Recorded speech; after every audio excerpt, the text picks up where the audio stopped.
e sou coordenador de comunicação e imprensa da FenaJuF. Estou aqui com o Belém Pontes, nosso plantonista, nosso colega lá do Ceará.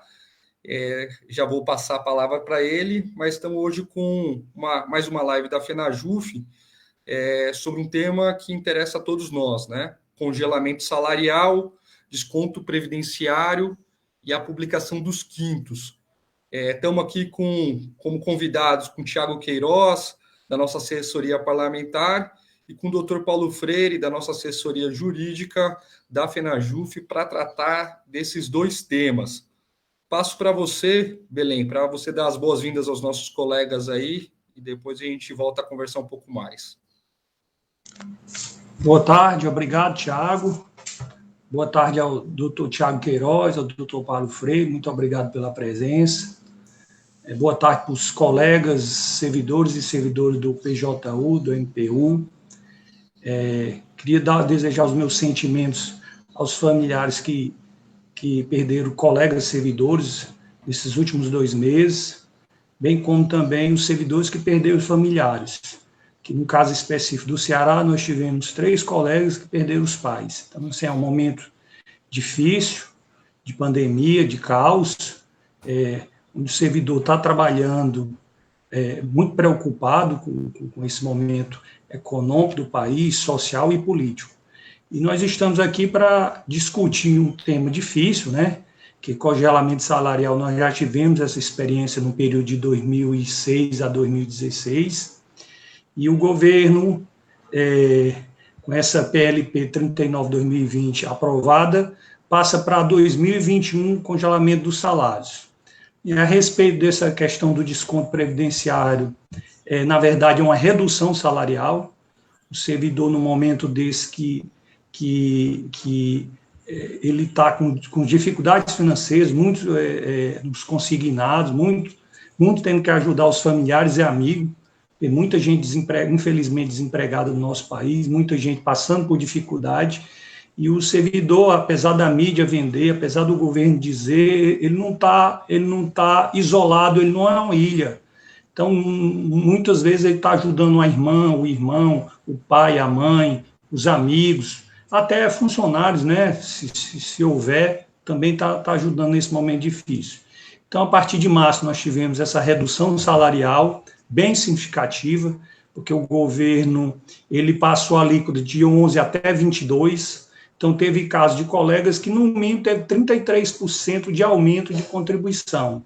E isso, num momento de crise do país, você tem uma redução de 500, 600, R$1.000, dependendo do caso, até mais, é bem significativo. Então, assim, a gente está num momento difícil, somente através da nossa união, da nossa luta, é possível a gente vencer. Notícia boa é a respeito dos quintos, para quem são servidores mais antigos. No meu caso, eu sou servidor do judiciário há 26 anos, tenho quintos, e assim, com muita dedicação, com muita luta de todos, da FenaJuF, dos nossos sindicatos, né, e nós conseguimos manter os quintos, que na verdade ia ser retirado da folha de pagamento. Imagina um cenário desse, você além de ter redução através da contribuição previdenciária, você teria a redução também dos seus quintos que já estavam no seu vencimento desde, no meu caso específico, desde 2004. Quer dizer, você já fez consignar, já fez empréstimo, já está pagando colégio, plano de saúde, outras despesas, já contando com esse dinheiro. E, de repente, vinha o Supremo e mandava tirar. Então, isso foi uma grande vitória, foi muito esforço. Eu acredito quase um milagre que foi conseguido, né, Thiago, essa batalha. O Paulo aí, eu acho que nunca trabalhou tanto, né, Paulo? Dando explicações e tudo. Então, quero agradecer, dizer para os colegas, fiquem em casa, não é brincadeira. O nosso país já é o 8º no ranking mundial, né? No caso do Ceará, nós estamos aqui com isolamento total, né? Só pode se sair aqui do Ceará ou para o supermercado ou para a farmácia. E isso mesmo, sozinho e bem rápido, por conta da pandemia. Já são mais de 1.300 falecimentos, nós já temos, como eu disse antes, colegas que perderam os pais, e tem vários colegas que estão internados, né? Então, a situação não está fácil. Então, sejam bem-vindos e esperamos com com essas informações, trazer esclarecimento para a categoria e que daqui a gente saia mais fortalecido. Então, muito obrigado e boa tarde. Vamos lá. Passa aí para você, Thiago. Maravilha, Belém. Aos colegas que estão chegando agora, sejam bem-vindas, bem-vindas. Como o Belém falou, a gente está passando por um momento muito crítico no país, né? A federação, logo no início do começo da pandemia, se pronunciou a favor do isolamento social, a favor da vida, em defesa do serviço público. Primeiro porque há uma preocupação com a vida dos servidores, dos nossos entes queridos, enfim, de toda a sociedade como um todo.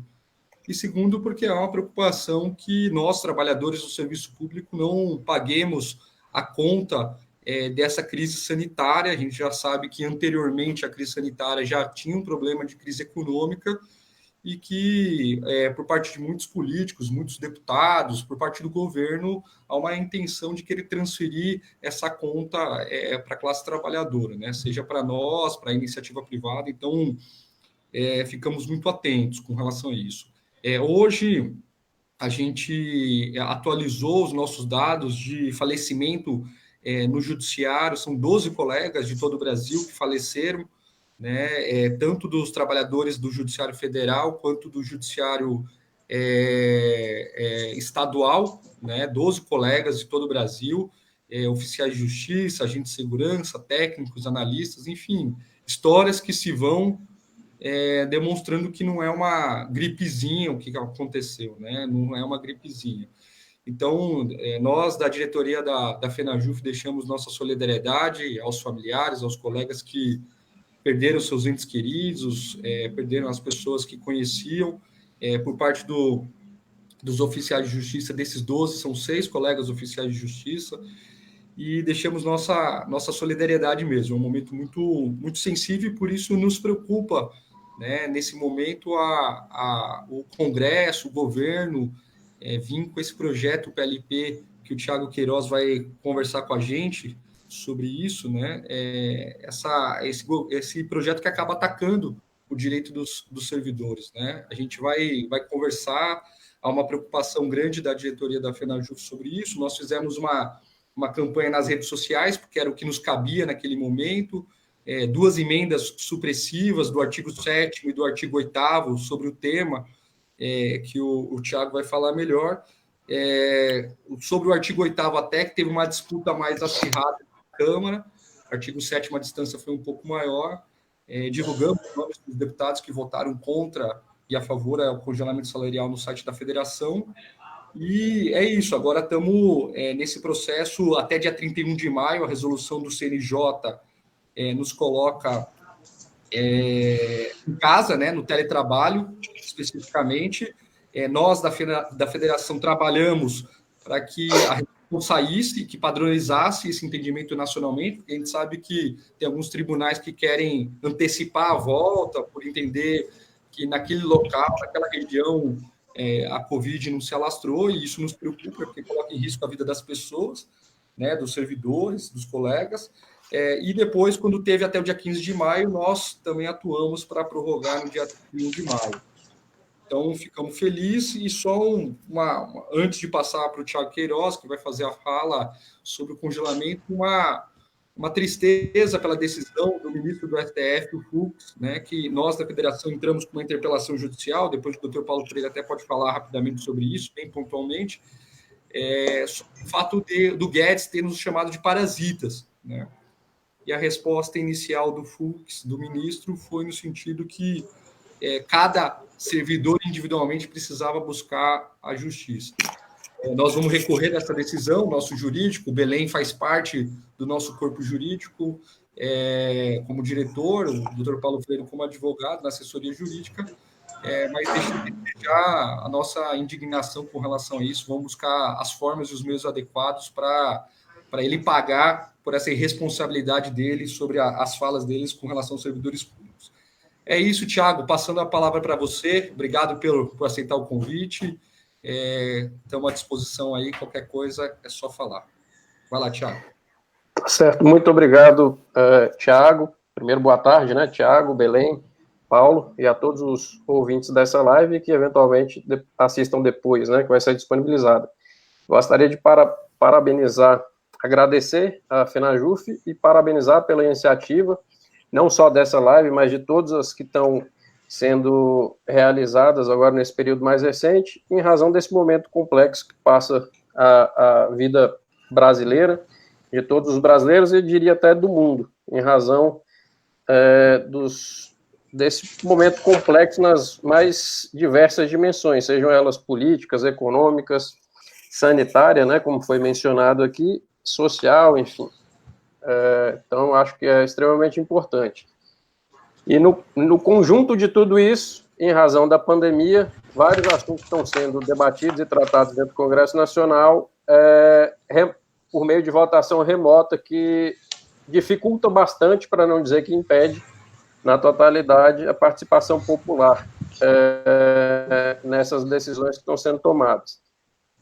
Nos basicamente acompanhar o Congresso Nacional através das mídias sociais e contatos com aqueles parlamentares mais próximos, mas nesse período nós fomos tolhidos de participar em audiências públicas, que é onde o debate das visões contrapostas pode ser melhor colocados, seminários e mesmo audiência presenciais com os parlamentares. Então, tudo tem sido tocado de uma forma a impedir a melhor participação popular. Mesmo a parte dos assessores, todo o debate que tem sido travado tem sido bem problemático e com pouquíssima participação da sociedade, mesmo da parte da assessoria. Então, tem um pequeno grupo, uma cúpula, que tem decidido todos os rumos do país. E aí, como foi bem mencionado, esse tema do congelamento salário e mesmo a redução salarial, ele é um tema, de certa forma, até recorrente no parlamento. Então, se a gente pensar aí, fizer um pequeno histórico, em 2007, já havia sido apresentado um projeto de lei, que inclusive ainda está em tramitação na Câmara, PLP 1 de 2007, que tratava do congelamento salarial, permitindo apenas a reposição da inflação por um determinado período. Posteriormente, o líder do então governo, Romero Jucá, em 2014, chegou a apresentar um outro projeto também com essas mesmas características, permitindo também a reposição apenas da correção da inflação, que já dialoga, de certa forma, com a PEC do teto de gastos, né, que posteriormente veio a ser implementado.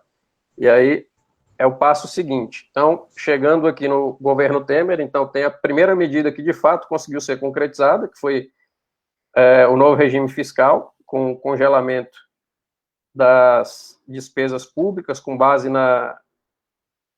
no orçamento do anterior, então, com base na inflação, no IPCA, e isso já traz um limitador para eventuais reajustes dos servidores públicos, uma vez que a despesa do ano seguinte ela fica limitada à despesa do ano anterior. E se essa despesa vier a ser estrangulada, digamos assim, a próprio novo regime fiscal, ou teto de gastos, que é a emenda constitucional 96, já veda a concessão de reajustes para aqueles órgãos ou poderes que vierem a extrapolar esse limite. Posteriormente, nós tivemos, e aí já numa narrativa mais forte contra os servidores públicos, para serem os grandes culpados, digamos assim, pelo déficit das contas públicas que vem sendo propalado, veio a proposta de reforma da Previdência ainda no governo Michel Temer. E aí essa narrativa foi criada ainda no governo Michel Temer, para colocar toda a responsabilidade sobre os servidores públicos. Ele não conseguiu concretizar a aprovação da reforma em razão das denúncias que vieram, e aí chegamos ao governo Bolsonaro. E aí a reforma da Previdência, com muitas características semelhantes à proposta do Temer, acabou se concretizando com a mesma narrativa de ataque aos servidores públicos, como sendo os culpados e o alvo principal das reformas. E aí, nessa reforma da Previdência, já tem uma série de gatilhos que, na prática, reproduzem uma redução salarial. Então, a gente já não fala mais de congelamento, já estaria posto ali a redução do salário, uma vez que, a partir de março desse ano, as alíquotas de contribuição previdenciária, como já foi mencionado no início, são elevadas, e existem 2 gatilhos que foram colocados também pela reforma da Previdência. Então, se o governo identificar, a partir desse primeiro exercício agora fiscal, que vier a ser feita a arrecadação com base nessas novas alíquotas previdenciárias, o governo, nos seus cálculos, identificar que existe déficit atuarial, ele poderá, num primeiro momento, é o que a gente enxerga, começar a cobrar dos servidores inativos a partir de um salário mínimo. Então, só para ficar um pouco mais claro para o ouvinte que às vezes não conhece a regra, hoje, o servidor público inativo, ele só contribui sobre a parcela remuneratória que excede ao teto do INSS. Todavia, a reforma da Previdência permite que, se o governo identificar que, mesmo com o aumento das alíquotas previdenciárias chamadas ordinárias, permaneça o déficit, o governo ele pode começar a cobrar dos servidores inativos, pensionistas, a partir de um salário mínimo. Então, essa parte que seria isenta de um salário mínimo até o teto do INSS se perderia no primeiro momento. E, para além disso, poderia ser editado uma alíquota de contribuição extraordinária que a gente ainda não sabe exatamente qual seria o valor. E isso para todos os entes da federação. Então, o que nós percebemos é que existe, sim, um confisco já dos salários. Como foi mencionado também, especificamente sobre o servidor judiciário, já há alguns anos não existe reajuste e, para além disso, agora nós temos essa redução através da contribuição previdenciária. E aí chegamos agora no passo anterior, que foi a apresentação, logo após a aprovação da reforma da Previdência, nas chamadas PECs do Plano Mais Brasil, e aí que envolve a PEC 186, que é chamada de Plano Emergencial, e a PEC 188, que é chamada de Pacto Federativo. Essas 2 PECs, na prática, elas promovem uma grande reforma fiscal no país, e dentro dessa reforma fiscal, assim como foi feito na reforma da Previdência, o servidor público, mais uma vez, foi colocado como alvo. Então, se a gente pegar o texto dessa proposta, ele estabelece que, se a regra de ouro vier a ser descumprida, e a regra de ouro que é posta nessa proposta é que toda vez que as despesas de crédito superarem as despesas de capital, ou seja, enquanto a gente não tiver superávit primário, uma série de gatilhos seriam lançados automaticamente. E dentre esses gatilhos está lá já o congelamento de salários e o que é o mais grave, que é a possibilidade de redução de até 25% dos salários. Então, esse tema, num primeiro momento, ele começou a andar no Senado Federal, agora no início desse ano. Às vésperas de ser apresentado um novo relatório pelo senador Iovisto, que é o relator da PEC 186, que foi a primeira delas a avançar, acabou sendo decretada a pandemia, e aí o cenário mudou bastante em razão das deliberações remotas. Ainda nesse cenário complexo e com a gravidade que tem nas mais esferas que a gente havia mencionado, seja de saúde e seja econômica, inclusive do poder de compra dos trabalhadores, dos servidores públicos, o presidente da Câmara, Rodrigo Maia, chegou a tentar articular a aprovação de um texto com essas mesmas características.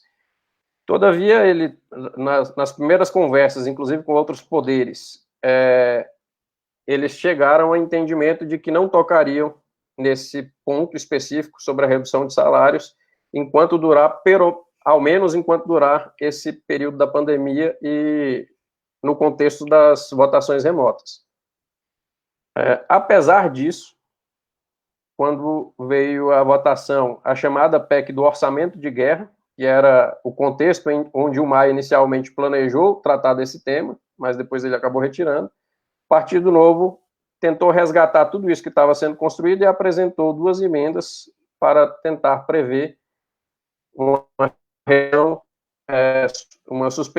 redução do salário dos servidores de maneira progressiva. Então, com as pautas remuneratórias, a semelhança do feito com a contribuição previdenciária dos servidores. Então, esse tema, em razão desses acordos que a gente havia mencionado na esfera política entre os poderes, acabou não avançando na Câmara.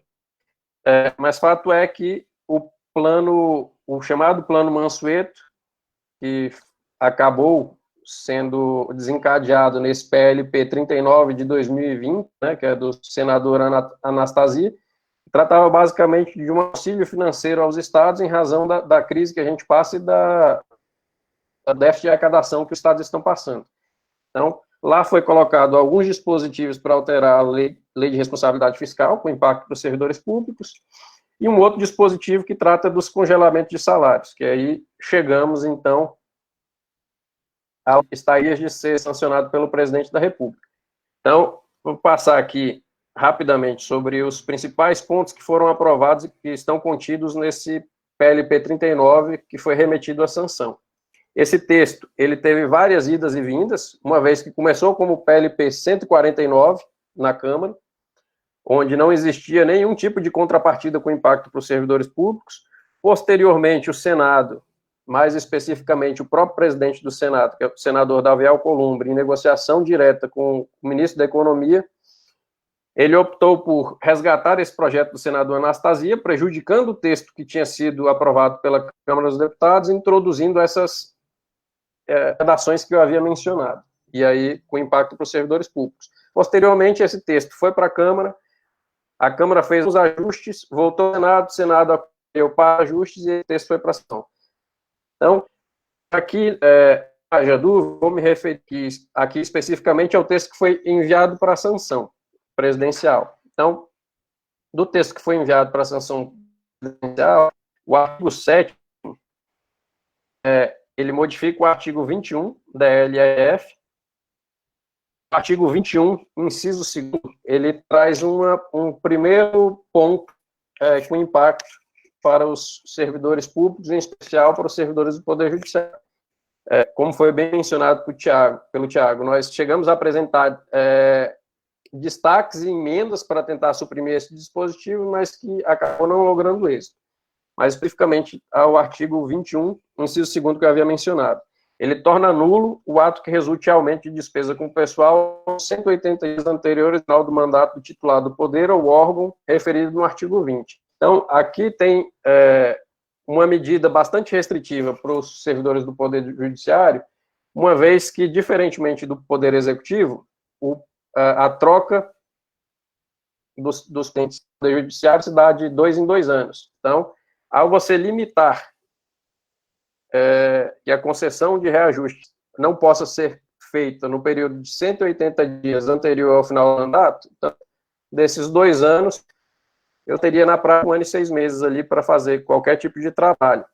E a gente tem que levar em consideração que o presidente, ao assumir a cadeira, ele tem que tomar pé de tudo que está acontecendo, ter todo o processo de negociação com as categorias, com o próprio Poder Executivo, que é quem chefia o Tesouro, e aí quem trata da questão da dotação orçamentária, que é um outro requisito que tem que ser respeitado, né? Então, acaba tendo 1 ano e meio para uma série de fatores e negociações aí para a concessão de reajuste. E aí, para além disso, no inciso 3º do artigo 21, torna nulo o ato que resulte em aumento de despesa com pessoal que preveja parcelas a serem implementadas em períodos posteriores ao final do mandato do titular do poder ou órgão. E aí, mais uma vez, tem um dispositivo que também penaliza sobremaneira ou restringe essa possibilidade para os servidores do Poder Judiciário, uma vez que, como eu já vi, os mandatos de 2 anos do presidente do STF, então, normalmente, a concessão dos reajustes acesso num prazo muito mais dilatado que apenas esses 2 anos. Então, essa vedação de não permitir a concessão de reajuste para o pagamento em períodos posteriores também é uma outra medida restritiva. E aí, especificamente sobre esses 2 pontos, o que nós entendemos, aí o Paulo também poderia corroborar sobre a avaliação jurídica dele, mas no primeiro momento nós entendemos que essas vedações elas estariam colocadas para o envio do projeto que autorizaria o reajuste. Então, ela não estaria limitada à aprovação que se daria a posteriori dentro do Congresso Nacional até a ação do presidente da República, que aí teria todo um ciclo próprio e o prazo seria mais dilatado. Bom, passado esse ponto aqui do artigo 7º, eu acho que vou entrar aqui nas vedações postas pelo artigo 8º do LP 39 de 2020. Então, ele faz uma série de proibições até o dia 31 de dezembro de 2021, em razão do decreto de calamidade pública. E aí, entre essas vedações, então, até 31 de dezembro de 2021, fica proibida a concessão a qualquer título de vantagem, aumento, reajuste, adequação ou remuneração a membros do poder, servidores, exceto quando derivado de sentença judicial transitada em julgado ou determinação legal anterior à calamidade pública. Então, até 31 de dezembro de 2000 fica congelados os salários, exceto pela judicial e mesmo assim se for trânsito em julgado. Então, esse é o primeiro aspecto. Além disso, tem uma série de outras vedações, como a criação de cargos, empregos, alteração de estrutura das carreiras que implique aumento, a admissão à contratação de pessoal a qualquer título, ressalvada a parte de reposição de cargos, a realização de concurso, exceto para a reposição de vacâncias, e aí a criação ou majoração de auxílios, vantagens, bônus, abonos, verbas, que são os benefícios de modo geral, também ficam congelados. Não poderia nem criar novos, nem majorar os já existentes. E aí o outro ponto que eu acho que é importante e também causou bastante polêmica é o inciso 9º desse artigo 8º, porque o texto foi modificado algumas vezes. Num primeiro momento, existia vedação para utilização do período de tempo aqui, até 31 de dezembro de 2021, para efeito de progressões e promoções. Então, esse período, no primeiro relatório que foi apresentado pelo relator, esse período não seria contabilizado para promoções e progressões. Todavia, dentro do processo legislativo, em razão das várias emendas que foram apresentadas e manifestações de alguns senadores, o texto ele foi modificado e a vedação final se deu apenas para a utilização da contagem de tempo para a concessão de anuênios, triênios, quinquênios, licença-prêmios. Então, a questão das promoções e progressões acabou sendo retirado do texto que foi remetido para a sanção presidencial. Além disso, também esse tempo não terá nenhum prejuízo para efeito de concessão de aposentadoria. Na Câmara dos Deputados, o Senado já havia feito algumas concessões, colocado algumas exceções, e a Câmara ampliou o rol de exceções a questão do congelamento salarial, dos benefícios e, pelo texto final, dos anuênios, quinquênios e licença-prêmio. Então, das exceções, foi colocado os servidores dos ex-territórios, que foram contemplados na Lei 13.681, que trata da transposição de alguns cargos, sobre a questão de criação e majoração de benefícios. Os profissionais de saúde e assistência social também foram excepcionalizados dessa vedação.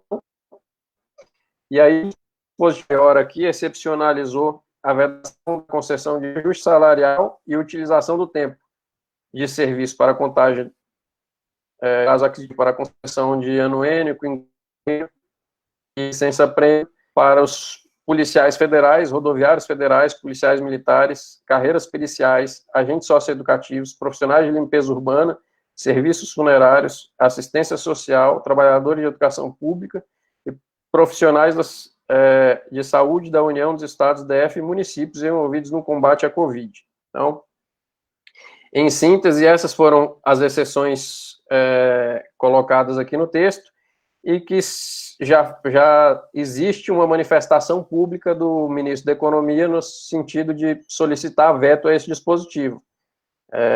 O presidente, no primeiro momento, também publicamente, sinalizou que ele seria vetado. Por fim, a última introdução que foi feita na Câmara e foi mantida pelo Senado Federal foi a possibilidade de suspensão dos prazos de validade dos concursos já homologados, uma vez que se eu não posso realizar nem convocar novos aprovados, exceto em caso de vacância, então não seria justo que os concursos já homologados pudessem se encerrar o contato durante todo esse prazo em que teria essa suspensão. Então, foi colocado o artigo 10º no projeto, que suspende a validade dos concursos já homologados na data da publicação do decreto até o término do estado de calamidade. Então, em síntese, as alterações que foram colocadas, eu gostaria, antes de submeter e colocar para eventuais questionamentos, tal, que todas essas medidas que foram realizadas por projeto, que deverão ser sancionadas nos próximos dias, elas se somam às restrições que existem na Constituição, e aí a concessão empresarial é um ato que depende, é um ato discricionário que depende de votação orçamentária, autorização na lei de diretrizes orçamentárias, projeto de lei específico para tramitar, aprovação do Congresso Nacional. Então, já existe uma série de restrições que não, a meu ver, a meu juízo, não faria o menor sentido você estabelecer isso através de lei, essa vedação. Até porque a realidade da federação é bastante distinta. Então, temos entes da federação que já há bastante tempo não concedem reajuste aos seus servidores públicos, fizeram isso de acordo com a sua logística de caixa e agora terão uma camisa de força aí que impede a concessão de qualquer tipo de reajuste. Então, minha palavra inicial seria nesse sentido, e aí fico à disposição aí de vocês para eventuais dúvidas, questionamentos, enfim. Obrigado, Thiago Queiroz. Aos colegas que chegaram, e eu não dei boa tarde, me apresentando, sou Thiago Duarte, sou diretor da FENAJUF e coordenador de comunicação. Estou com o plantonista aqui, o coordenador Belém. Boa tarde para todo mundo. Vi aqui que vários colegas chegaram, o Eliseu, Zé Oliveira, a Edna, a Júlia, Clarice Camargo, enfim, entre o Flávio Romeu, entre outros, não vou conseguir ver todo mundo, Marcelo Mendes.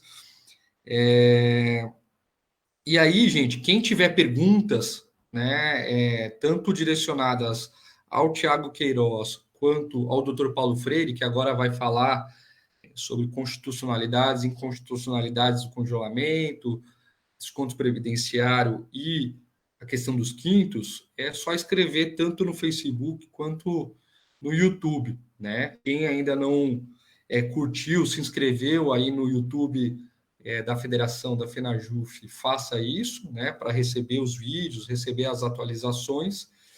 E só destacando uma ponderação antes de passar para o Dr. Paulo Freire, sobre o artigo 7º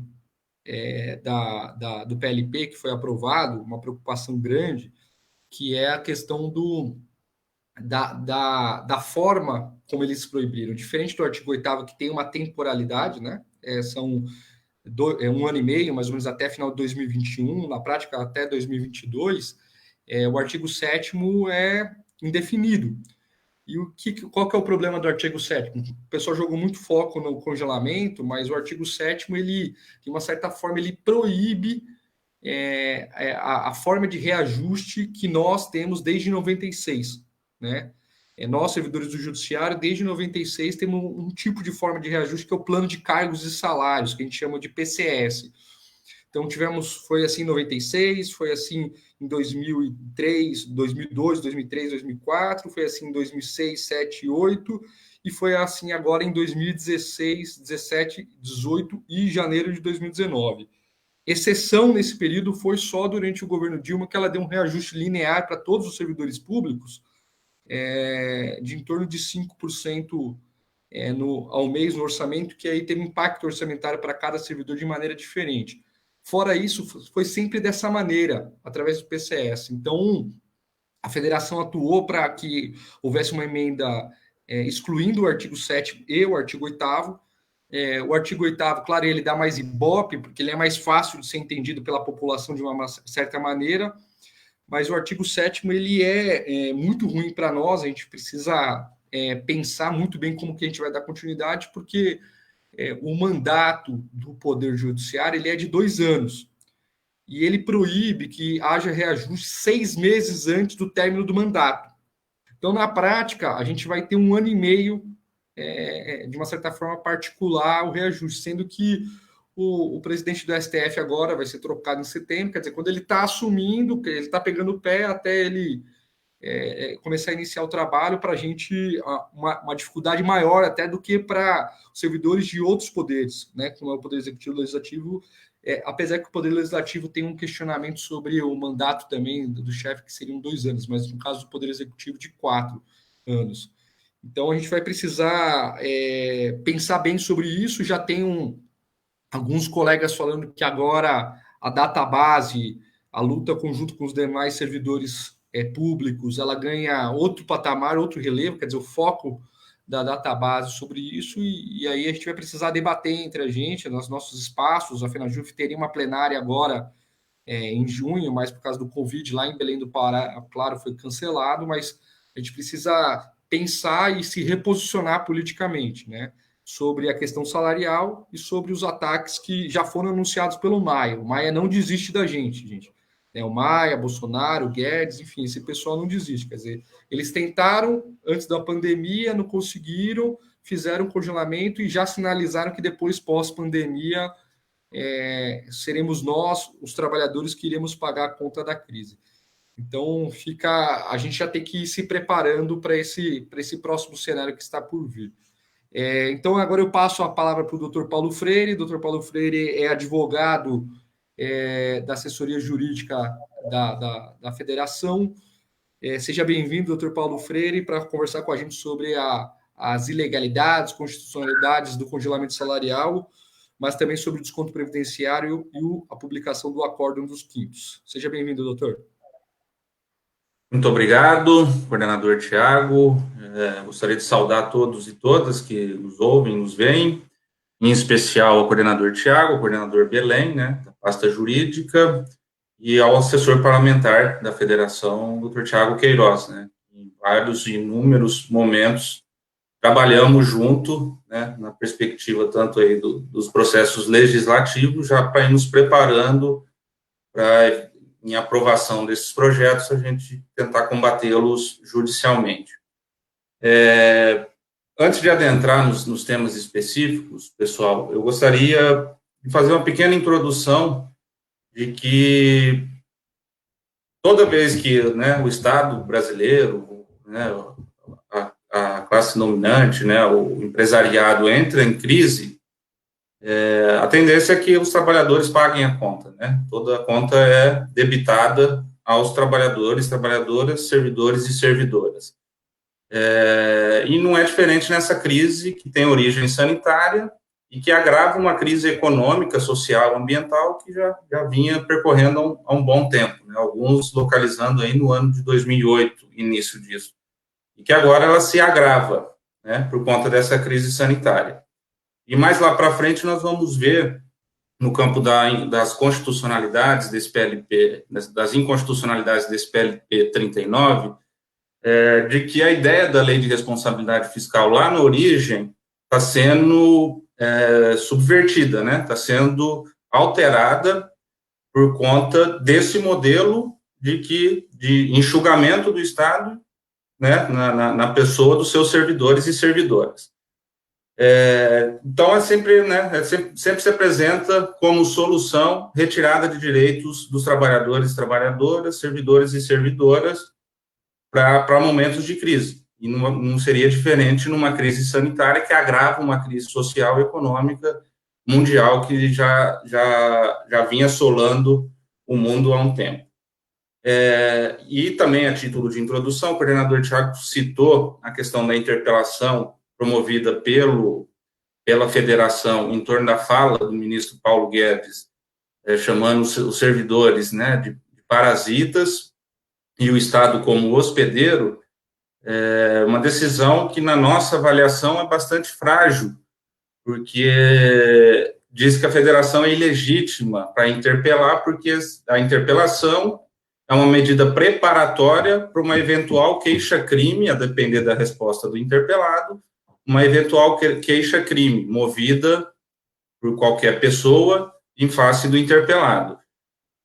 No entendimento do ministro Luiz Fux, é de que quem poderia mover queixa-crime é só pessoa física. E a jurisprudência já consolidada do Supremo e de outros tribunais é de que, em casos de difamação, pessoa jurídica tem legitimidade ativa para propor uma queixa-crime.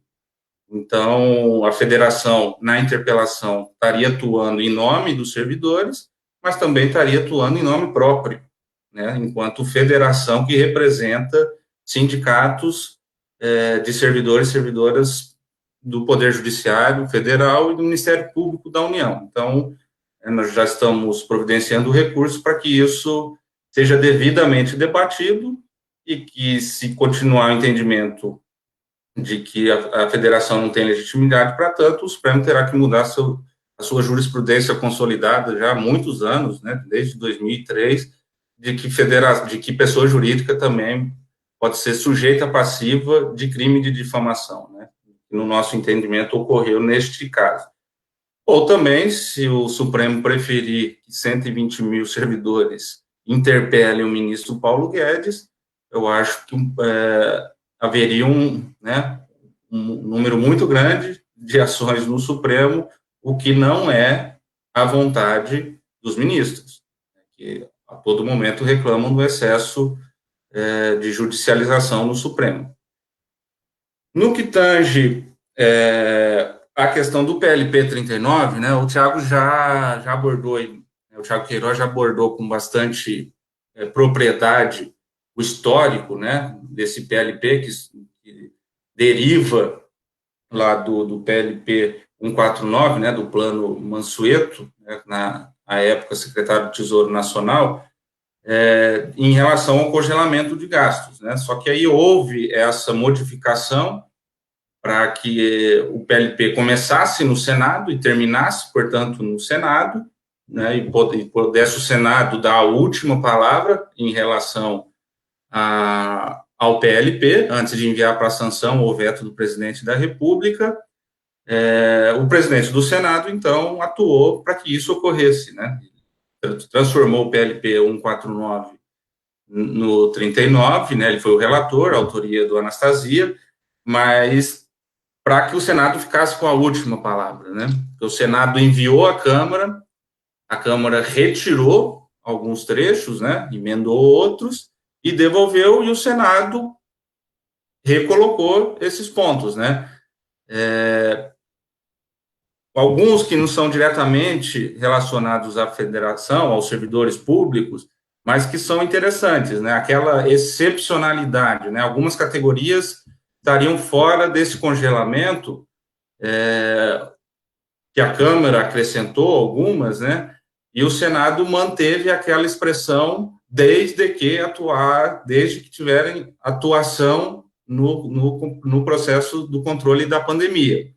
Então, mesmo aqueles servidores, né, mesmo aquelas categorias que estão excepcionadas do atingimento lá do artigo 8º, só não vai atingi-las, o congelamento, desde que elas tenham atuação no combate à pandemia. Então, também isso abre uma brecha muito grande para que aquelas próprias categorias também tem as suas remunerações congeladas. E aí, uma outra curiosidade que eu queria colocar aqui, para que vocês possam pensar no campo da atuação política, é que o artigo 66 da nossa Constituição permite veto ou sanção pelo presidente da República de dispositivo completo. Eu não posso vetar um trecho, eu não posso vetar só essa parte, desde que desde que não trabalham na pandemia, né? Porque a gente percebe lá no artigo 8º, pessoal, de que ele excepciona os militares. Servidor, lá no parágrafo 6º do artigo 8º, o disposto nos incisos 1 e 9 do caput deste artigo não se aplica aos servidores públicos civis e militares, mencionados nos artigos 142 e 144 da Constituição Federal. Então, não tem como retirar daqui só civis, vetar só o termo civis, ou só o termo militares. Ou ele veta todo o parágrafo, ou não veta. Então, isso vai gerar uma contradição para o governo Bolsonaro, se for vetar como ele anunciou, através do ministro Paulo Guedes, que vetaria esses dispositivos, que, na opinião dele, desconfigura o projeto em si. Se ele for vetar, ele tem que vetar o dispositivo inteiro. E aí ele tiraria os militares também, da excepcionalidade do congelamento.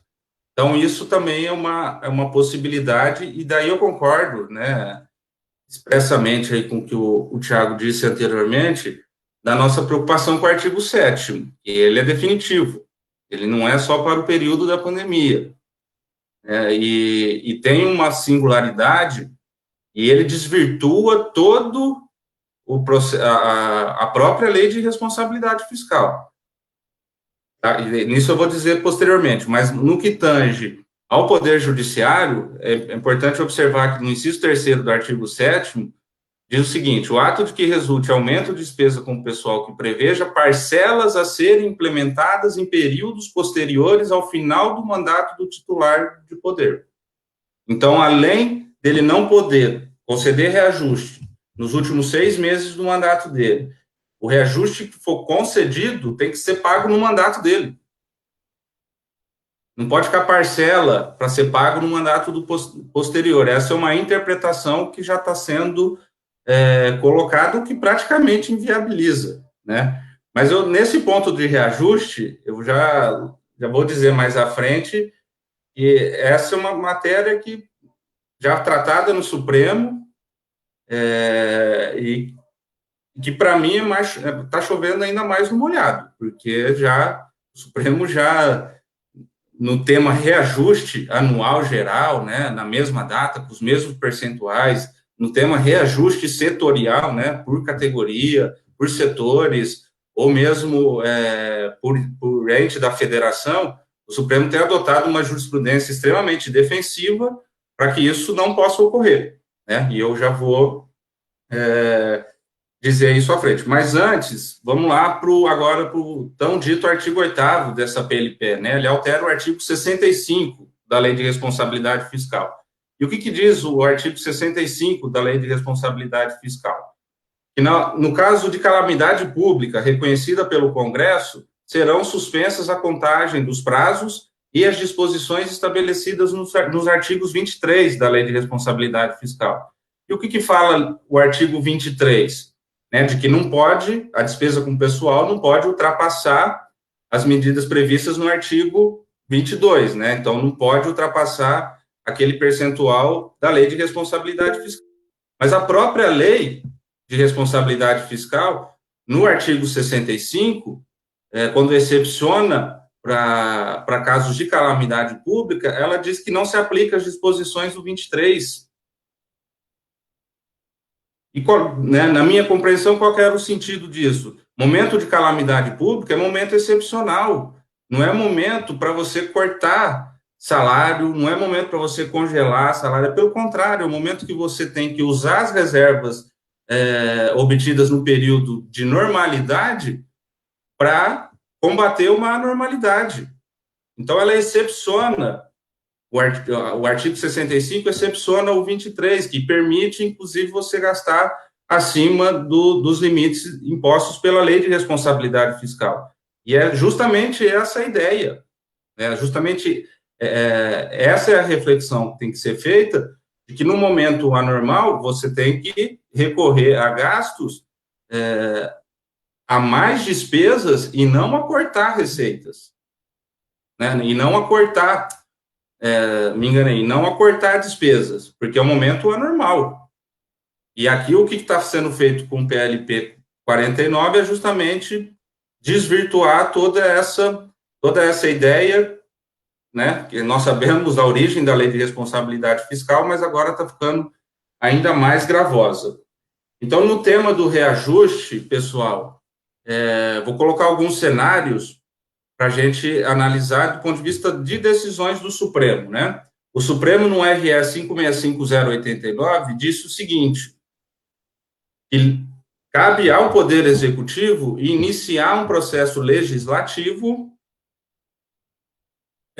determinando o reajuste geral anual para todas as categorias, na mesma data e com índice, com percentual igual para todo mundo, né? Não nesse esquema linear que o Thiago falou, mas num percentual igual para todos. E no julgamento dessa repercussão geral, o Supremo disse o seguinte, que o Executivo não é obrigado a enviar esse projeto de lei, mas ele tem que justificar por que não enviou. Ponto. Só isso, ele tem que apresentar um estudo dizendo por que não enviou esse PL. Então, a jurisprudência do Supremo tem que se consolidar no sentido de que o reajuste geral anual é de iniciativa legislativa do Executivo, independentemente se o servidor é do Poder Judiciário ou do Poder Legislativo, e que ele não é obrigado, apesar da Constituição ser expressa dizendo que tem que ocorrer todo ano, na mesma data, para todo mundo, e com o mesmo índice, com o mesmo percentual. O Supremo já disse que não, desde que o Executivo apresente uma justificativa, um estudo que justifique a não apresentação do PL. E quando se trata de reajustes setoriais, por poderes que têm autonomia administrativa e financeira, o Supremo tem decidido que isso é um reajuste geral anual travestido de um reajuste setorial. E também determinado a cassação desses reajustes. Então, também, né, o Supremo já criou um arcabouço jurisprudencial para evitar para dificultar a concessão do reajuste geral anual e para evitar os reajustes setoriais por categoria. Porque, na grande maioria das vezes, ele entende que isso é um reajuste geral anual, o reajuste setorial, na verdade, está sendo geral anual, e que isso caberia ao chefe do Poder Executivo propor esse reajuste. Tá? Então, esse é um pouco o entendimento que o Supremo adota e que agora vem através aí de um PLP 39 para esse período da pandemia, que, na minha visão, como eu disse, está alterando toda a ideia, né, da lei de responsabilidade fiscal, por mais que essa lei, saibamos, não seja toda benéfica aos servidores e servidoras. Bom, com relação à reforma da Previdência, aos descontos previdenciários, já mudando um pouco o tema, nós tivemos, no início, algumas liminares concedidas, né, tanto algumas e somente em relação à alíquota extraordinária, né, e a grande maioria das liminares condicionando a aplicação da alíquota extraordinária à apresentação do estudo autorial, que autorizaria, né, então, decisões liminares bem limitadas, né, bastaria a apresentação desse estudo atuarial, e algumas outras decisões também no que se refere à alíquota progressiva, a progressividade da alíquota. Mas, na grande maioria, né, até onde eu tenho conhecimento, até pelos sindicatos da federação, né, ligados à federação, grande parte dessas decisões têm sido cassadas no Tribunal Regional, nos tribunais regionais federais. E aí eu vou dispensar maiores detalhes em relação a isso, porque o Thiago já abordou um pouco essa matéria de redução salarial, né, através do aumento da alíquota de contribuição previdenciária dos servidores e das servidoras. Por fim, em relação aos quintos, houve a publicação, né, foram 9, se não me engano, foram 9 embargos de declaração que estavam sendo julgados no Supremo. Um foi publicado, se não me engano, no dia 8, e os demais publicados ontem. E todos eles confirmando o julgamento, né, de dezembro do ano passado, no Supremo Tribunal Federal, que mantinha o pagamento dos quintos aos servidores e servidoras, né, que tiveram a concessão dos quintos lá entre 98 e 2001, então mantinha o pagamento àqueles servidores que conquistaram esse direito em decisões judiciais transitadas e julgados, e aqueles que tinham, através de decisão judicial não transitada e através de decisões administrativas, mantém-se o pagamento até a absorção integral por eventual reajuste, que o que está sendo demonstrado agora dificilmente ocorrerá, né? Tanto pelas decisões do Supremo, quanto se aprovada a PLP 39, né, sancionada, e depois, se vetada, teria que passar novamente pelo crivo do Congresso para rejeitar ou manter os vetos.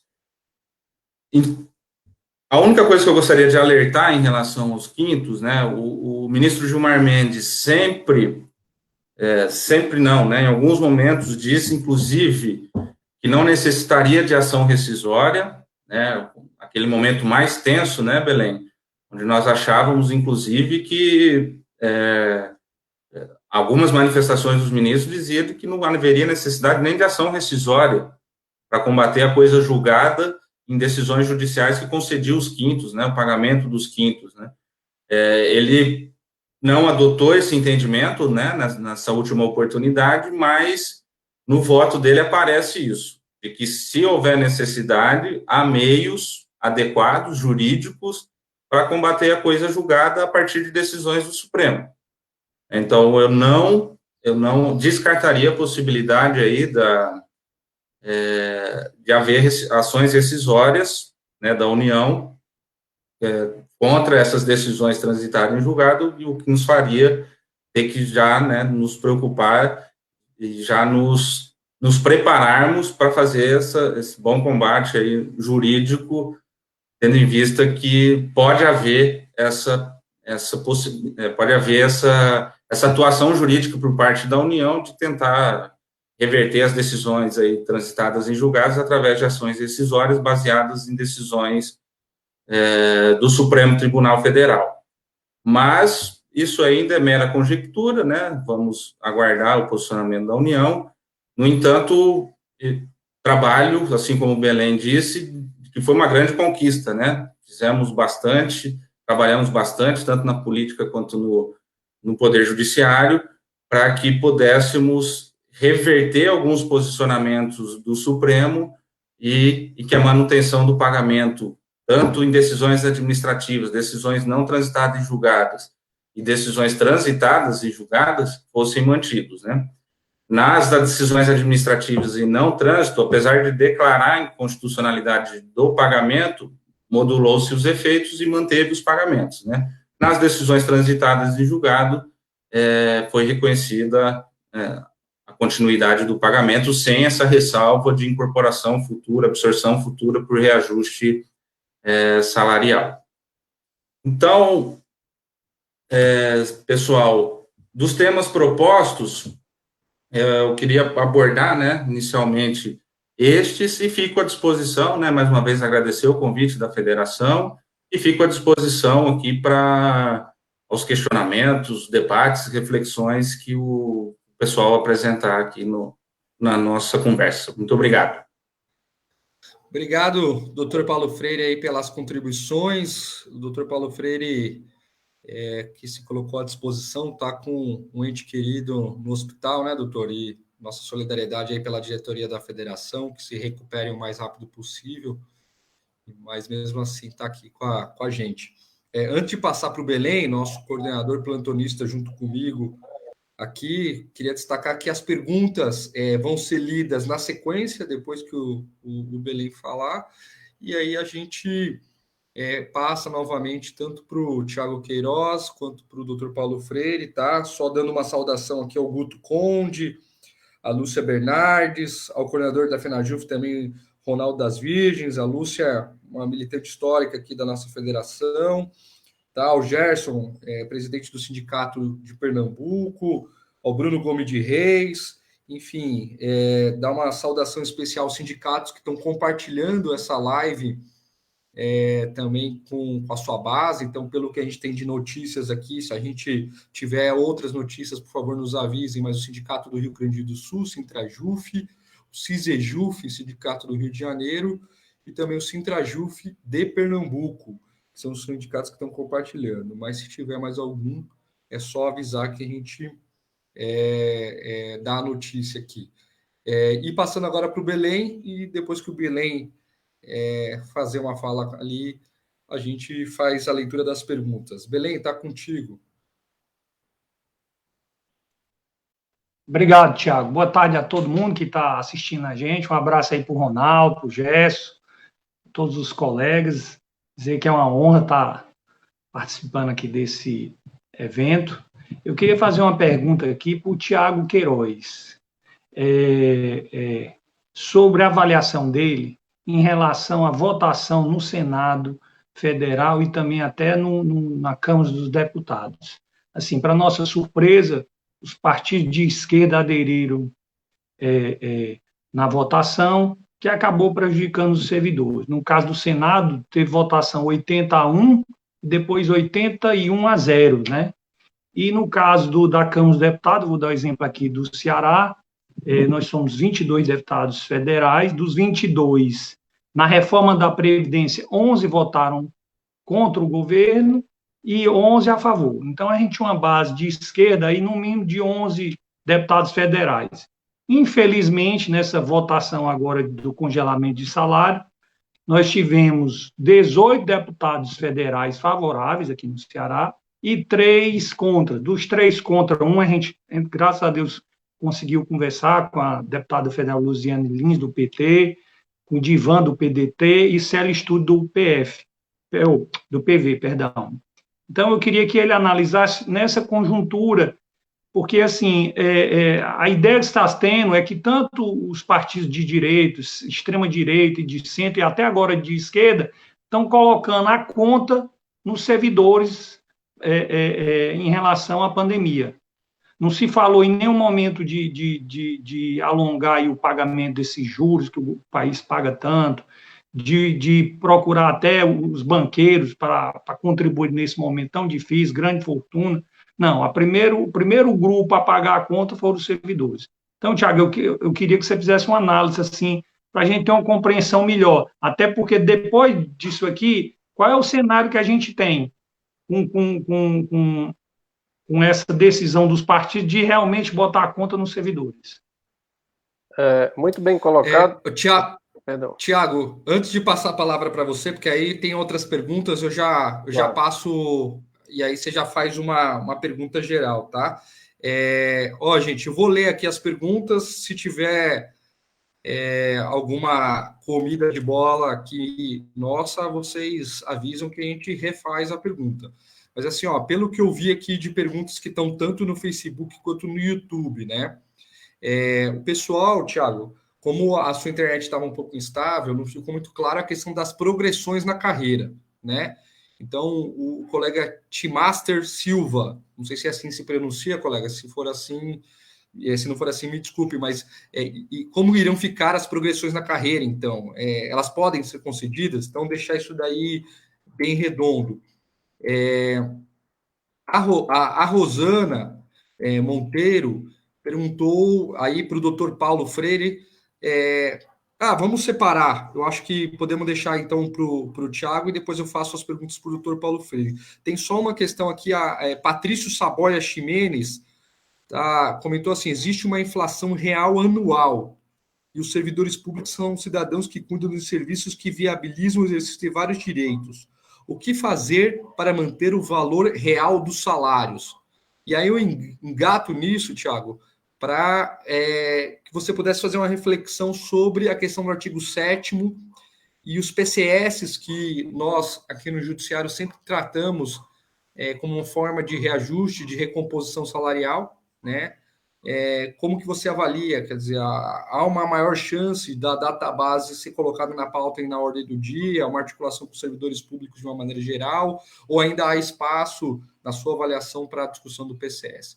Aí passo para ti e depois a gente volta para o doutor Paulo Freire com algumas perguntas específicas sobre quintos, descontos previdenciários e tudo mais. Vai lá, Thiago. Tá, vamos lá. Especificamente sobre o que o Belém colocou, e eu acho que é bastante pertinente, o que aconteceu nessa votação específica agora do PLP 39 e no anterior, que era 149, do Plano Mansueto, os partidos de oposição acabaram optando, e aí os partidos de oposição e de esquerda, porque tem alguns partidos ali que são independentes e ora são oposição ao governo, mas não são de esquerda. Eles optaram por atender aos entes subnacionais, né, portanto, aos governadores e prefeitos, em detrimento de continuar a briga para a manutenção do texto original do PLP 149. Então, só recordar um pouquinho de como foi feita a votação, e eu cheguei a mencionar sobre isso. O texto inicial era da Câmara dos Deputados, através de um projeto que foi encaminhado pelo próprio Bolsonaro. O projeto original, ele trazia algumas contrapartidas para os entes subnacionais para que pudessem ter acesso aos recursos que foram concedidos ali no projeto. E aí o texto que acabou sendo votado na Câmara dos Deputados tirou todas essas contrapartidas que tinham impacto para o servidor público, o que gerou uma forte reação da equipe econômica, do mercado financeiro, e levou o presidente do Senado, numa situação até bastante atípica, a avocar para si a relatoria desse projeto. Então, no Senado já teria um constrangimento natural, uma vez que o presidente da casa pegou a relatoria para si. Então, imagine o presidente da casa, com todo o seu poder de pauta e de barganha, negociando o texto do projeto. E, em razão disso, ele acabou asfixiando, de certo modo, o poder ali que os partidos de oposição teriam para negociar. Eles até poderiam ter feito um enfrentamento, mas certamente seriam penalizados na votação de outras pautas e poderia colocar em xeque, foi a avaliação que eles fizeram, do auxílio mais emergencial aos estados, se ficasse nessa briga entre as casas. Então, o único senador na votação do Senado que se manteve contrário ao texto foi o senador Randolfo Rodrigues, que, curiosamente, é um aliado político do presidente da casa no estado, né? Mas foi o único que manteve a posição por conta das divergências que tinha em relação ao texto. Quando o texto retornou para a Câmara dos Deputados, embora o ambiente fosse mais favorável aos servidores públicos, porque a relatoria não era do presidente, mas teve uma negociação forte do presidente Rodrigo Maia com vários líderes partidários, de partidos, sobretudo, que são mais próximos a ele. Aí eu poderia citar nominalmente o PDT, sobretudo, que inclusive é do Ceará também, e que mesmo na reforma da Previdência, se a gente fizer um pequeno retrospecto, na reforma da Previdência, o PDT chegou a apresentar um destaque, que depois ele mesmo votou contra o destaque, para não romper um compromisso que havia sido feito com Maia. Então, tanto lá quanto aqui, o que nós vimos foi um compromisso de líderes partidários, que nesse caso específico acabou prejudicando os servidores públicos. Eu não considero que essa votação específica desse projeto seja uma sinalização do que acontecerá nas próximas votações, em razão desse momento atípico em que as deliberações estão ocorrendo de maneira remota, estão acontecendo de uma maneira muito demorada. Então, para se conseguir esses acordos, os líderes têm aberto mão de algumas pautas mais importantes nesses projetos para ganhar ou avançar, digamos assim, em outros temas. Então, é isso que nós enxergamos, mas não necessariamente vai ser o que vai acontecer daqui para frente. Em todo caso, é um sinal para nos tornar mais vigilantes em relação a todos esses partidos, para as votações que aconteçam de agora em diante. Mas é importante pontuar que, embora vários desses partidos aí mais à esquerda, e sobretudo do PDT, tenham votado a favor do projeto, por conta desse auxílio aos estados, eles apresentaram os destaques que eram as oportunidades que tinham também para mitigar o texto e fazer algumas concessões, inclusive a tentativa de supressão dos artigos 7º e 8º, que acabou não vingando. Tiago, para deixar claro isso, na Câmara, quando voltou o artigo 8º, que teve o destaque para retirar o congelamento ou não, a votação foi 270 a 200 e pouco, não foi isso? E aí, nesse caso, Aí, nesse caso, a oposição e mais um grupo de deputados votaram contra o congelamento. Na hora de destacar, votaram contra o congelamento. Foi isso, né? Isso, exatamente. Então, nos destaques especificamente, a oposição, até alguns partidos independentes, que no caso específico do artigo 8º, chegaram a votar majoritariamente pela supressão do artigo, que aí eu poderia citar, por exemplo, o PSDB, que é um partido fiscalista, é um dos pais, digamos assim, da responsabilidade, né, que foi dada no governo Fernando Henrique ainda, e que dos 32 votos, 23 foram contrários ao artigo 8º. Então, isso é um sinal de que nas votações pontuais, eu acho que nós teremos os votos, sim, da oposição. Agora, em razão da situação e da complexidade também que a gente está, em razão da instabilidade política e do ataque das instituições, as lideranças partidárias também têm feito o mínimo de compromisso para não deixar o ambiente ainda mais exacerbado. Então, esse é um elemento também importante que a gente tem que colocar, porque os partidos de oposição têm tido bastante cuidado para não tocar mais fogo, digamos assim, no país, para além do que a gente já tem visto aí no dia a dia. Especificamente sobre a questão das progressões e promoções, do inciso 9º do artigo 8º, como eu havia mencionado. Então, para deixar claro, o dispositivo, ele inicialmente tinha uma vedação, não a concessão de progressão e promoção durante o estado de calamidade, mas para a utilização desse tempo para concessão de promoção e progressão no tempo futuro.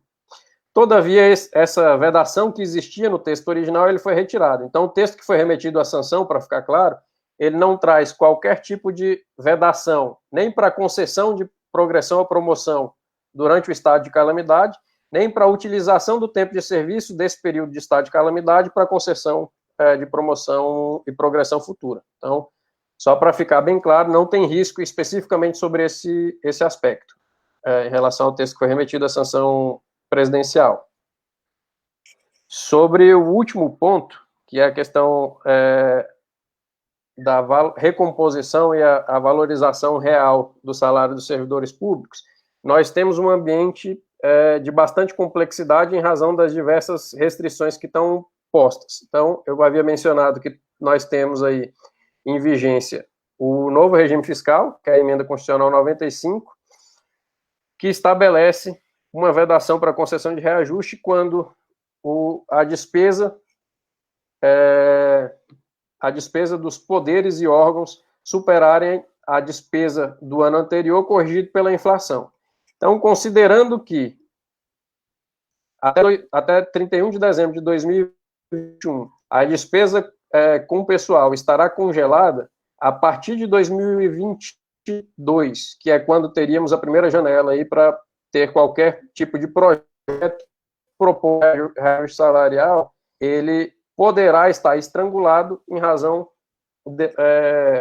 da emenda do teto de gastos. Uma vez que a despesa pessoal desse ano vai ser a referência para o ano seguinte. Se a desse ano já estará congelada em termos de despesa com o pessoal, então a recomposição futura das perdas inflacionárias desse período já terá uma dificuldade maior. Aí, para além disso, nós temos os outros empecilhos que foram colocados ali no artigo 21 da LRF, que são os que eu havia mencionado. Então, no inciso 2º do artigo 21, traz sobre a possibilidade ali, a vedação, na verdade, de concessão de reajuste nos 180 dias anteriores ao término do mandato do chefe do poder, e no caso do judiciário, se dá de 2 em 2 anos.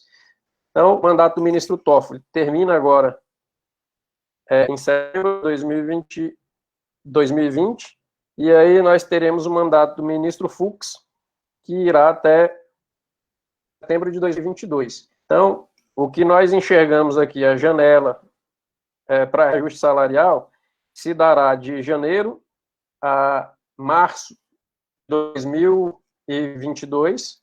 A partir de abril já entraria a vedação dos 6 meses anteriores ao período anteriores ao término do mandato, então não poderia ser concedido. Então, durante a gestão do ministro Fux, presidência da TF, teríamos só janeiro, fevereiro e março de 2022 para o envio do projeto tratando da recomposição aí de perdas inflacionárias.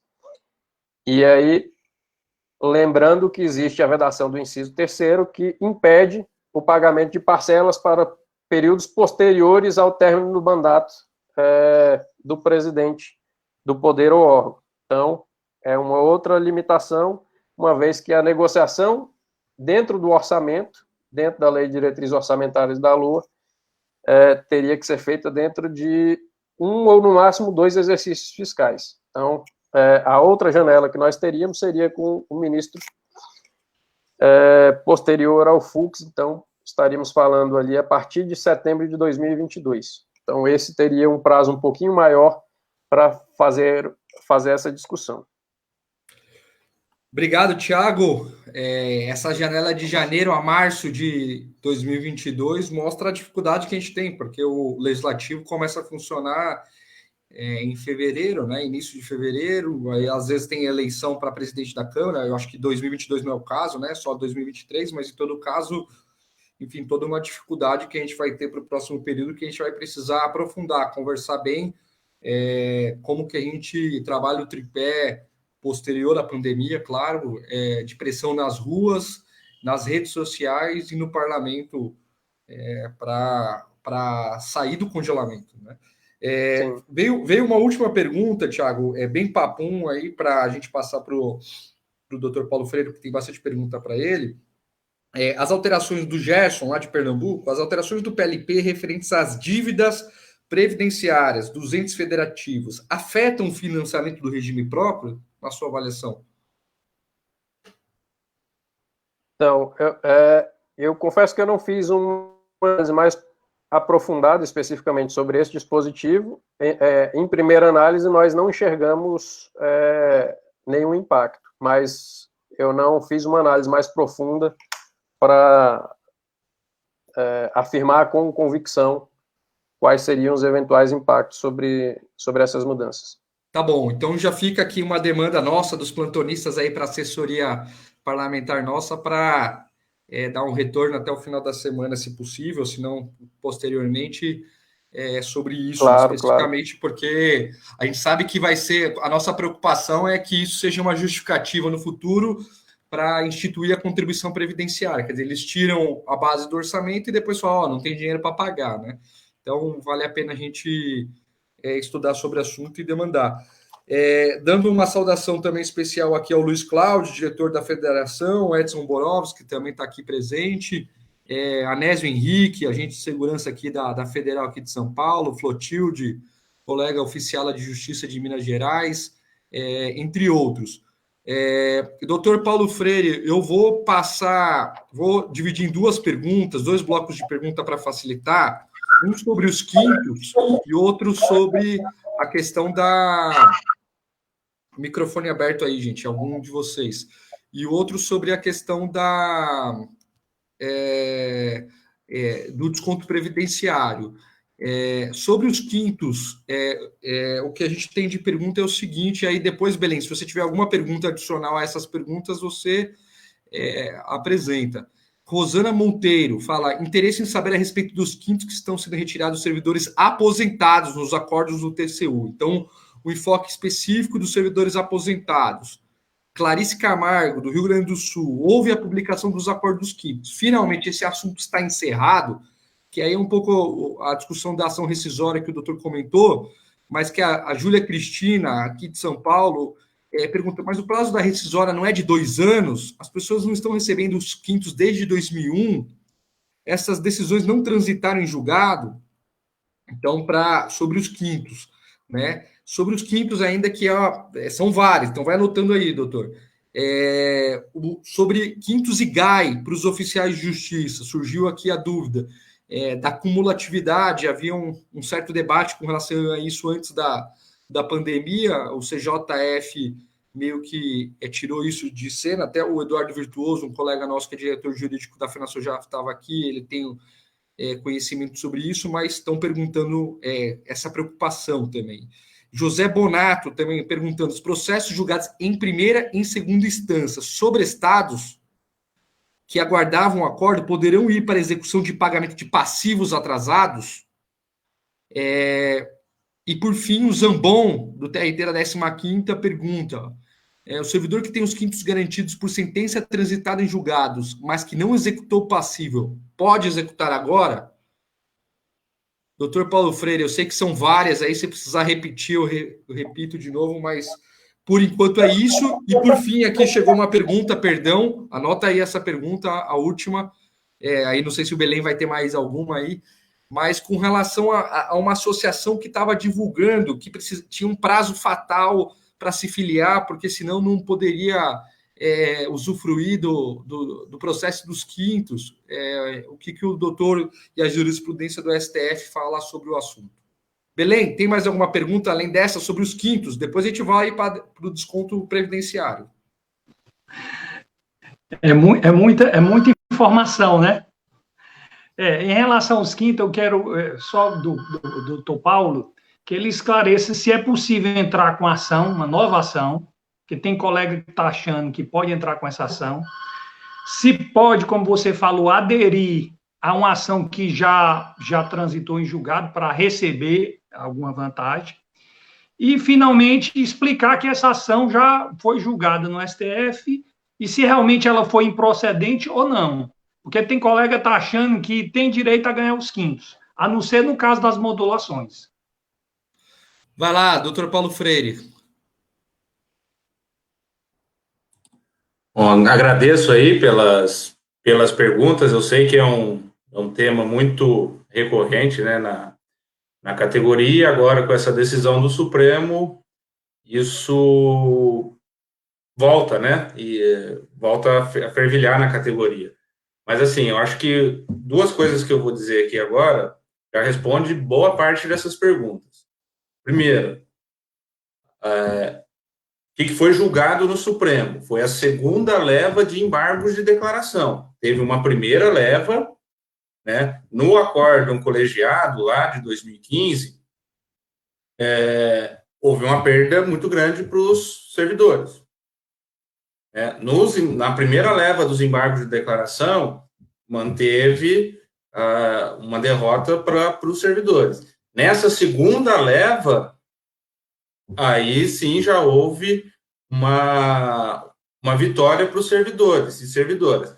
Agora, o que é preciso pontuar, pessoal? Foram 9 embargos de declaração, um acordo foi publicado na sexta, os outros foram publicados ontem.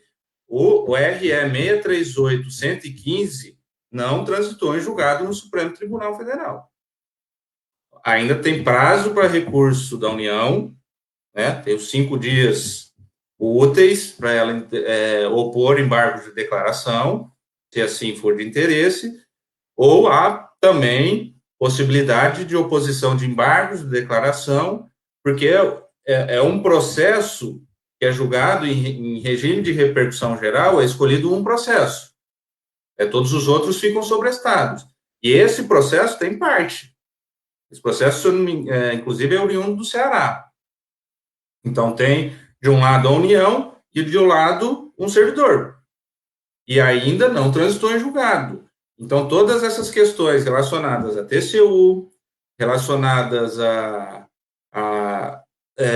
a outros órgãos administrativos e a estes processos que estavam sobrestados aguardando esse do Supremo, tem que aguardar o trânsito em julgado dessa decisão no Supremo Tribunal Federal. Qual é o cenário? A federação está nesse processo como amicus curiae, né? Como, né, entre aspas, aí, terceira interessada, vamos dizer assim. O Supremo tem adotado, de uns tempos para cá, bem recente, a jurisprudência de que amicus curiae não pode recorrer sozinho. Se a parte não recorrer, o amicus curiae não teria legitimidade para recorrer sozinho. Eu acho que neste caso, não é o caso, neste caso agora, desse processo, não é o caso de nós recorrermos. Nós vamos ainda debater mais, vamos aprofundar os debates, mas ainda não, acho que não é o caso. Mas a União pode recorrer. Não sabemos, temos que esperar o trânsito em julgado. tá? Inclusive para poder falar em rescisória, inclusive para poder falar. Essa questão da rescisória, eu sabia que isso ia levantar um pouco de preocupação na categoria, mas é algo que o Gilmar Mendes falou no voto dele. O voto dele foi o voto vencedor, né? O voto condutor do acórdão, né? Então, ele levantou. O que antes ele dizia que não precisaria nem de rescisória, agora ele está admitindo que para desconstituir uma sentença transitada em julgado, o caminho correto é uma ação rescisória a partir de um elemento novo, que seria o julgamento do Supremo Tribunal Federal. Mas isso ele só aventou, né? Isso não está na emenda, isso não está no dispositivo. Então, isso é só para a gente se precaver. Mas, então, assim, toda a movimentação, tanto por parte dos servidores, nos processos administrativos, no TCU, nos tribunais, em qualquer outra instância, somente se dará a partir do trânsito em julgado desse RE. Nós obtivemos uma grande vitória, mas que ainda é parcial, porque ela ainda não é definitiva. Cabe recurso por parte da União, né? Que pode, até agora, quem recorreu foi os servidores. Agora, pode haver um recurso aí por parte da União. Então, nós temos que ser cautelosos e aguardar o trânsito em julgado dessa decisão do Supremo Tribunal Federal. Eu acredito que, com isso, eu respondo quase 90% das perguntas, e que não está nada decidido, né? Houve, sim, uma vitória, temos que comemorar, mas ainda há espaço para outra parte jogar, né? Não apitou, o juiz ainda não apitou no fim do jogo. O jogo ainda está acontecendo, está nos finalmente, mas ainda há possibilidade de recurso. Então, da decisão publicada, né, na sexta-feira passada, os 5 dias úteis vence agora, sexta-feira. A que foi publicada ontem, os 5 dias úteis vai vencer na semana que vem. Então, nós ainda temos que aguardar essa movimentação para ver se vai haver recurso por parte da União, e não havendo transitado em julgado, aí sim juntar essa decisão nos processos, né, juntar ela lá no processo do CJF, que nós atuamos, né, juntar nos procedimentos administrativos, no TCU, e comunicar dessa decisão, e que o TCU e qualquer órgão administrativo tem que se adequar à decisão da Suprema Corte Brasileira, né, de que é o seguinte: manter o pagamento dos quintos concedidos entre 98 e 2001 aos servidores, esses foram declarados, a manutenção dele, independentemente de condição de ser absorvido futuramente por um reajuste. Essa condicionante foi só para as decisões administrativas e decisões judiciais não transitadas em julgado. E aí houve a modulação. Agora, em relação às decisões transitadas em julgados, não. Acredito que, né, e no caso da GAI e dos quintos, nós estamos trabalhando de que são verbas de natureza distintas, né? Mas aí essa questão ainda não consegui vislumbrar como é que a decisão do Supremo interferiria nisso, né, na questão da acumulação, pagamento da GAI e da VPNI e dos quintos. Mas, inclusive através de pareceres e estudos que já fizemos, temos entendido de que são verbas de natureza distintas e que, portanto, não poderiam, não haveria problema no recebimento de ambas. Doutor, então, assim, só para deixar claro, pessoal, o pessoal que está achando que dá para executar agora, vai demorar para fazer essa execução, demora um pouco ainda até transitar em julgado e tudo mais, é isso? Isso, porque os processos vão continuar sobrestados, né? Esses processos que estavam aguardando a decisão do Supremo vão continuar sobrestados até o trânsito em julgado. A gente, quando tem uma decisão favorável, a gente já quer executar ela imediatamente, né? Mas ela ainda não transitou em julgado, né? A outra parte ainda está com prazo em aberto para poder recorrer, né? Tá certo. Vamos, então, já indo para os finalmente aqui, sobre desconto previdenciário. Belém, não sei se tem alguma pergunta sua, mas aqui surgiram duas perguntas sobre desconto previdenciário. Quer ver? Deixa eu puxar aqui um momento. Flávio Romeu Franco, de São Paulo, aqui. Quais os riscos da suspensão da aplicação das novas alíquotas previdenciárias, enquanto forem mantidas as liminares? Há alguma chance de êxito ao final?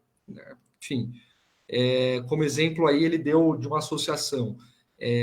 Há uma preocupação, doutor, complementando um pouco essa pergunta, a gente já teve experiência com a CPMF há um tempo atrás.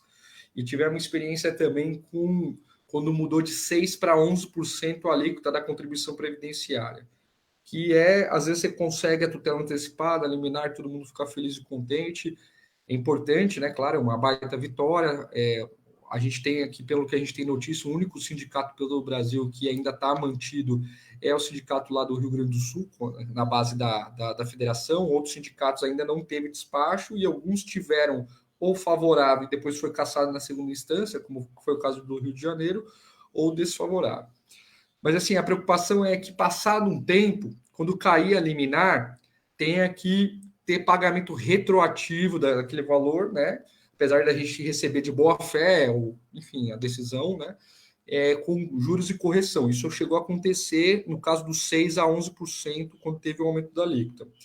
E uma outra preocupação que aconteceu, e aí é uma inquietação geral, é que há uma associação que apresentou lista de beneficiados dessa ação de previdência, incluiu morto, incluiu gente que não era associado, incluiu gente que é associado, mas que não autorizou em nenhum momento a ação, porque é diferente do sindicato, que é substituto processual, a associação precisa de procuração específica para tal situação.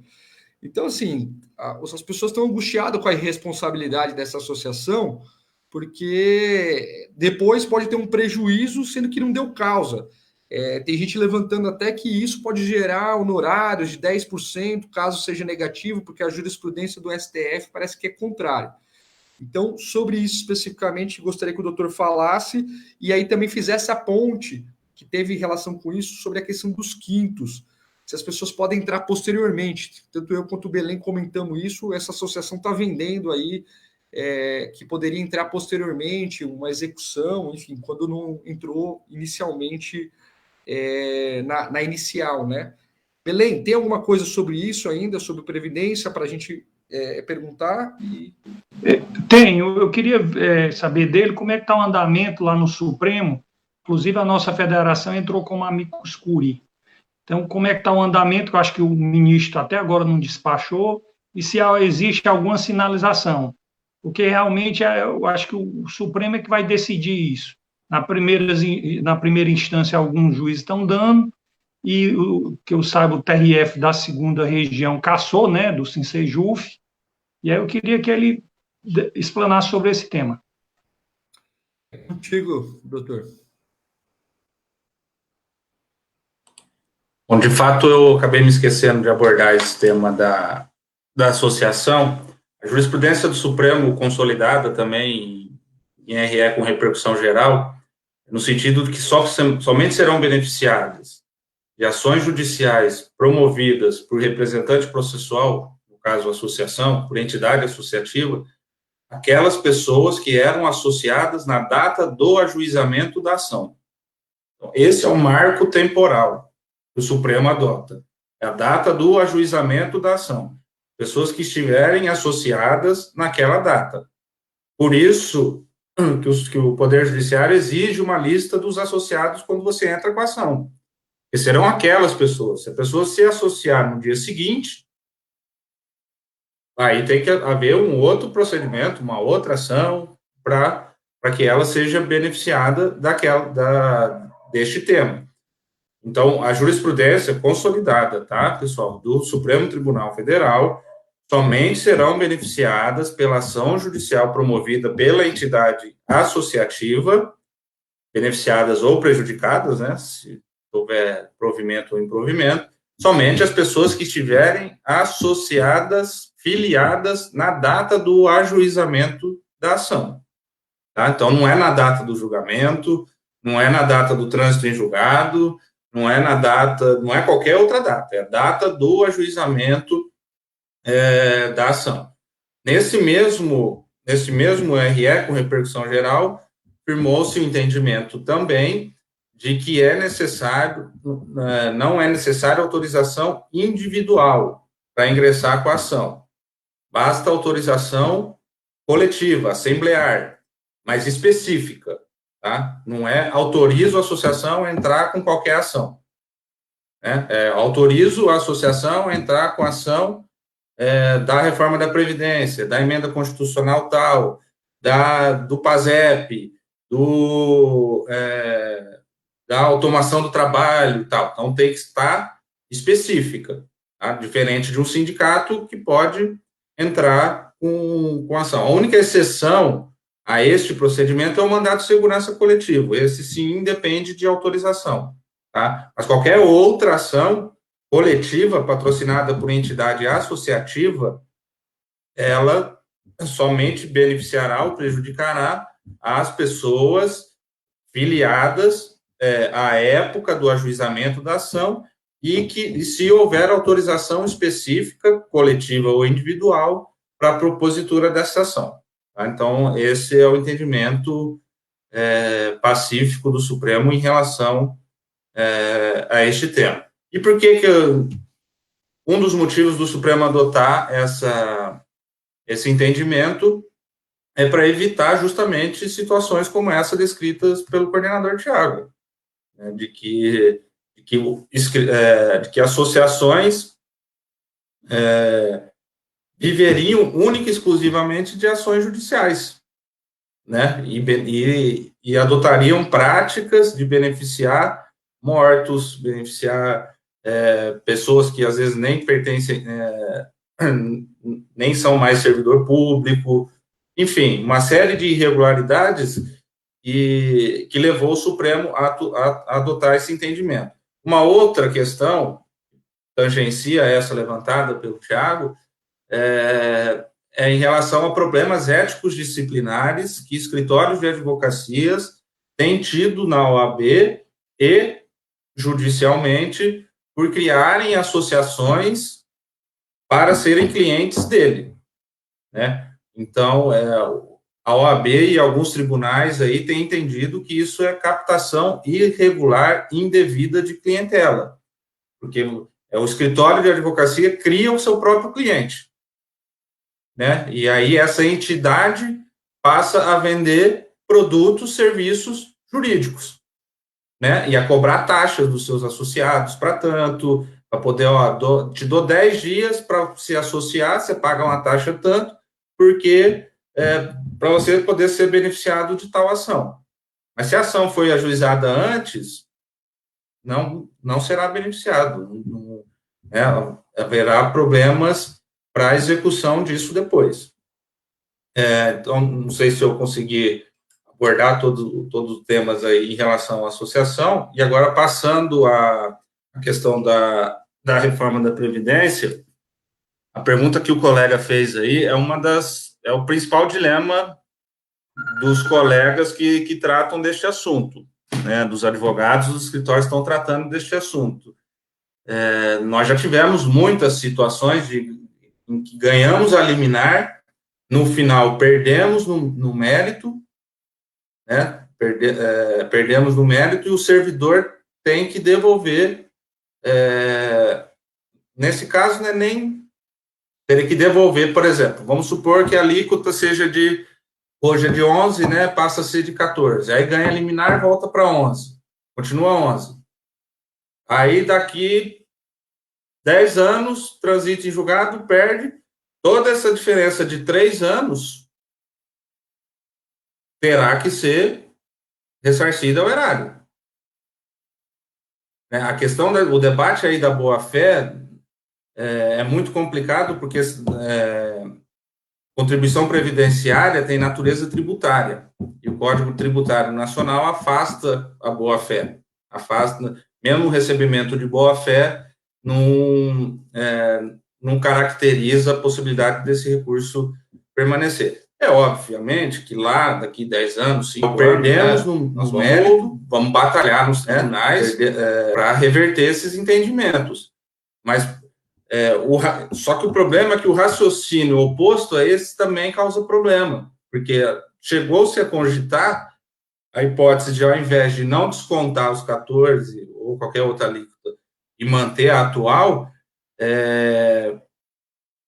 chegou a se cogitar, por exemplo, mantém a progressiva, mas a diferença deposita em juízo.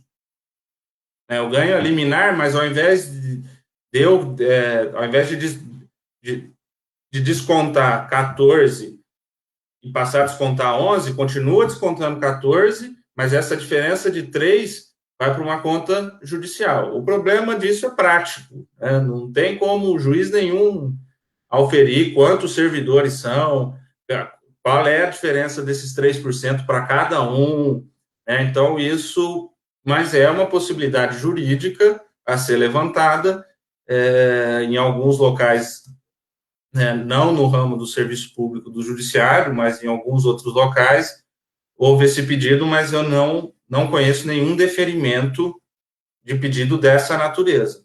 Mas há, sim, um risco de lá na frente reverter a liminar e aqueles descontos que não foram feitos durante o período de vigência da liminar serem feitos posteriormente, né? E aí o grande problema de contribuição previdenciária é que é feito na fonte, não depende do servidor. Aí vai entrar problema de cálculo, né? A Previdência vai fazer um cálculo, o servidor vai rebater, dizer que não é esse o cálculo, né? Então, há sim esse risco de uma liminar revertida no final causar prejuízos do servidor ter que ressarcir o erário. A princípio, acho que eram esses questionamentos, né? E espero poder ter contribuído, esclarecido aí aos demais. Tá certo, doutor. Obrigado pela explicação do doutor aí. A preocupação com a irresponsabilidade da associação é ainda maior, porque quando você não tem autorização expressa para ajuizar a coação, quer dizer, quando você tem, você pelo menos corre o risco. Agora, não tendo autorização expressa, colocando morto, colocando ex-associado, enfim, uma série de coisas aí que nos preocupa. É importante até a categoria estar ciente disso. Muitos colegas pelo Brasil tem que saber que isso está acontecendo. Vale a pena pesquisar aí no seu tribunal para depois não tomar um prejuízo, porque é por isso que nós valorizamos a filiação dos sindicatos, é outro papel, é outra estrutura, e o jurídico dos sindicatos e da federação também está à disposição. Obrigado, Thiago Queiroz, obrigado, doutor Paulo Freire. Belém, considerações finais, e aí eu passo depois na sequência para o Luciano, nosso coordenador de imprensa aqui da FenaJuve, para dar alguns recados rápidos. Vai lá, Belém. Eu queria agradecer aí ao Thiago, ao doutor Thiago Queiroz, ao doutor Paulo Freire, a nossa equipe da FenaJuve, a diretoria executiva, né? Parabenizar por esses encontros. E assim, num momento tão difícil que a gente está vivendo, eu queria deixar aqui uma mensagem de esperança do poeta Gonzaguinha. Ontem um menino que brincava me falou que hoje é semente do amanhã. Para não ter medo que esse tempo vai passar, não se desespere não, nem pare de sonhar. Nunca se entregue, nasça sempre com as manhãs. Deixe a luz do sol brilhar no céu do seu olhar. Fé na vida, fé no homem, fé no que virá. Nós podemos tudo, nós podemos mais. Vamos lá fazer o que será. Então, muito obrigado. Eu quero dizer aos colegas que a gente vai conseguir passar, isso vai passar. A gente tem que ter esperança. Fique em casa quem puder. Cuide da sua família, cuide dos seus amigos. O momento é difícil, mas com força, com fé, nós vamos conseguir vencer. Então, muito obrigado e uma boa noite a todos os colegas e colegas que estão assistindo esse nosso encontro. Muito obrigado. É isso, Belém. Obrigado pela parceria aí de dividir a live comigo e o plantão da semana. As perguntas que não foram respondidas, a gente vai ser enviadas especificamente ou para o Thiago Queiroz ou para o Dr. Paulo Freire, também dando uma saudação final e aí passando para o Luciano para dar os informes da federação. Lembrando, vale a pena olhar os deputados que votaram contra o destaque, né, contra os servidores na questão do congelamento. Houve destaque na Câmara sobre isso, houve destaque na Câmara sobre o artigo 7º, vale a pena acompanhar. E sobre o que o Belém falou, realmente, gente, vamos cuidar dos nossos entes queridos, daqueles e daquelas que a gente ama, porque se a gente não cuida, não serão os outros que não amam que vão cuidar, né? Então, fique em casa, uma saudação, quase uma boa noite aqui de São Paulo, e passo a palavra agora para o Luciano para encerrar aqui a nossa transmissão. Tá aí, muito obrigado a todos vocês, obrigado aos nossos convidados que estiveram com a gente hoje aqui no Sala de Entrevista, na live da FENAJUF, obrigado aos coordenadores da FENAJUF, né? E lembrando que amanhã nós lançaremos a plataforma que reúne as ações solidárias dos sindicatos nessa pandemia da Covid-19 também. Nós queremos lembrar a você que nos acompanhou hoje no Sala de Entrevista, que gostou da atuação dos nossos coordenadores, dos nossos convidados, sempre trazendo informações quentes, informações muito úteis à categoria, que você vá lá, dê o seu like na página da FENAJUF, dê o seu like lá no YouTube, acione o sininho, que toda vez que a gente entrar ao vivo aqui, nós vamos te avisar. Lembrando que esse projeto de comunicação está se consolidando, a nova direção tem investido bastante no projeto de comunicação, na reformulação da comunicação, tendo em vista justamente essa proximidade entre a federação, os sindicatos e a informação que a todos nós é muito importante. A todos, nosso muito obrigado, tá certo? E nos vemos em breve em mais um Sala de Entrevista especial Lives da FENAJUF. A todos uma boa noite e até a próxima. Até lá.